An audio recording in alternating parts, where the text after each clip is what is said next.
Salam Sobat Kairos yang dikasihi Tuhan Yesus Kristus. Firman Tuhan hari ini diambil dari kitab Yesaya pasal 44 ayat 6. Demikian firman Tuhan. Beginilah firman Tuhan, Raja dan Penebus Israel, Tuhan semesta alam. Akulah yang terdahulu dan akulah yang terkemudian. Tidak ada Allah selain daripadaku. Sobat Kairos, kita semua percaya bahwa kita adalah pilihan Tuhan Yesus. Tentu sebagai orang yang telah dipilih oleh Tuhan Yesus, sebenarnya sudah jelas supaya kita pergi dan menghasilkan buah. Dan buahmu itu tetap, supaya apa yang kamu minta kepada Bapa dalam namaku diberikannya kepadamu. Namun kalau kita merenungkan perjalanan hidup kita ini, kita lebih sering atau lebih suka memilih yang kita kehendaki daripada kehendak Tuhan. Lebih sering melakukan apa kata orang daripada apa kata Tuhan. Demikianlah kehidupan bangsa Israel yang salah memahami status sebagai pilihan umat Tuhan. Mereka tidak melakukan apa yang Tuhan kehendaki. Keinginan mereka bukan keinginan Allah. Mereka merasa nyaman beribadah, memberikan persembahan kebaik suci, tetapi hatinya menyembah Allah-Allah lain.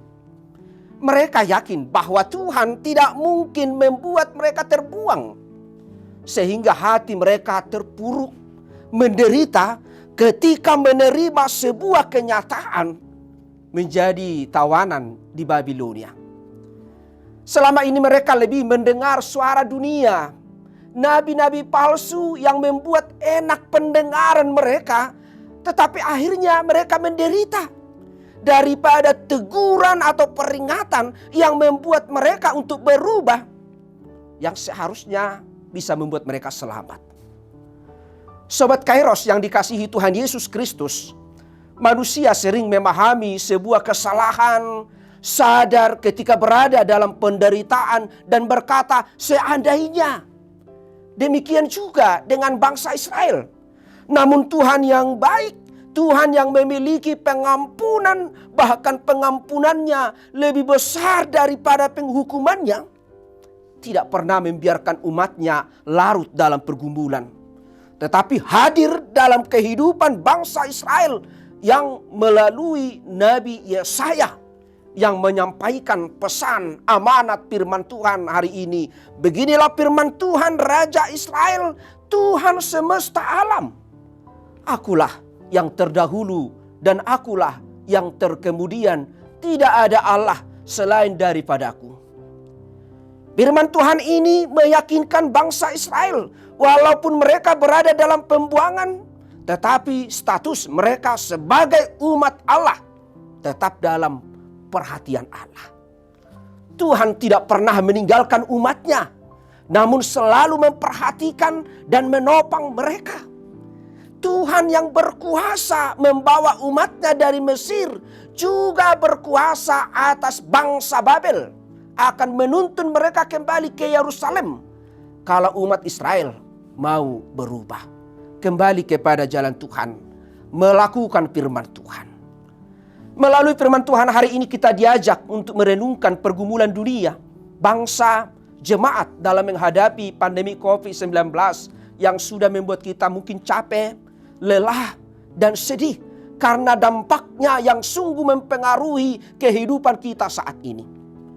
Namun sebagai umat Allah yang telah dipilih oleh Tuhan, sebagaimana Tuhan memberikan jaminan penyertaan kepada umat Israel dalam penderitaan, demikian juga Tuhan menyertai, menguatkan, menopang kita saat ini. Sobat Kairos, Tuhan pasti berkuasa memulihkan dunia ini, memulihkan hidup kita, memulihkan persekutuan kita, mengembalikan kehidupan kita sebagaimana biasanya. Tuhan hanya menghendaki penyembahan kita yang tulus, pujian kita yang ikhlas bersama-sama dengan keluarga kita di rumah, Tuhan menghendaki kita, ada kalanya kita membangun gereja kecil di rumah kita, menghadirkan suasana Tuhan dan memberitakan kebesaran Tuhan dalam kehidupan kita kepada anak-anak dan keluarga lainnya. Biarlah kita selalu memiliki keyakinan dan iman yang teguh kepada Tuhan. Tidak ada sesuatu di dunia ini yang akan memimpin kita kepada keselamatan yang kekal selain daripada Allah saja. Sebab itu, jangan pernah menyerahkan keselamatan hidup kita kepada apapun yang ada di dalam dunia ini selain kepada Tuhan. Tidak ada alternatif keselamatan. Sebab jalan keselamatan hanya satu, yaitu di dalam nama Tuhan kita, Yesus Kristus. Selamat beraktivitas Sobat Kairos. Tetap selalu menjaga kebersihan dan kesehatan dimanapun kita berada. Tuhan Yesus memberkati kita. Amin.